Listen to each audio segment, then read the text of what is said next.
Okay, so I'm taking out the ECU of my 2002 Audi TT 225. It's a pretty straightforward process, though not easy.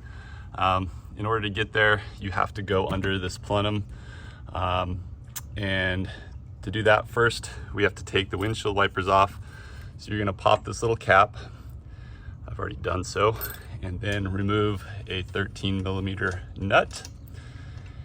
And then wiggle, and you might need a puller. I doubt yours is gonna come off that easy, but once you have both windshield wipers off, I put some towels up here to protect my windshield, and you're gonna come over here to the side of this cover and it will come up. Now, it is attached in the middle, somewhere around in here, to the wires and the controls. Yep, there you can see it.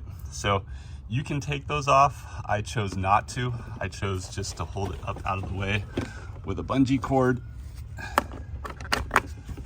And that gives me enough access to get into the ECU, which sits right here.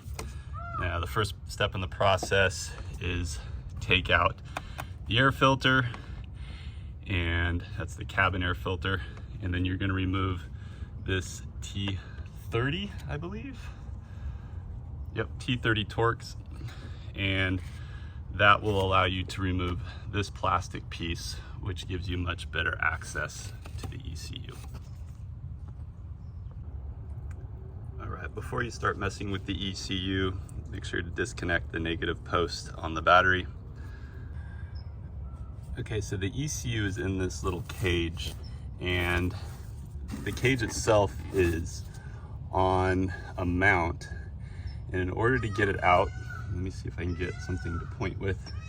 In order to get it out, there's a little tab, little metal tab right there on this side that holds it in. And you have to bend that metal tab out toward the passenger side, and that'll give you enough clearance to slide the ECU out.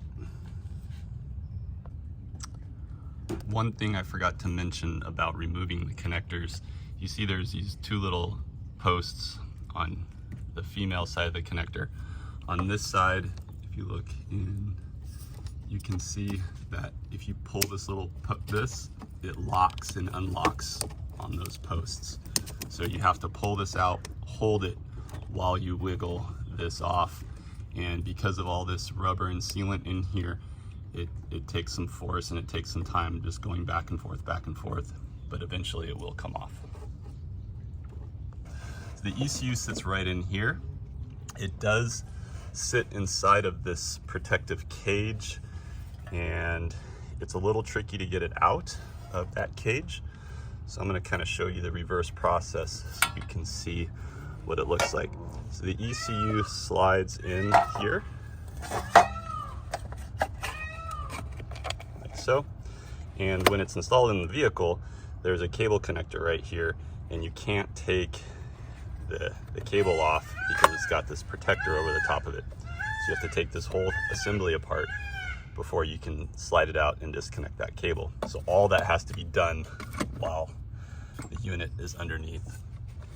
So to get it out, there are a couple of things. There are these two screws, and they sit right in here.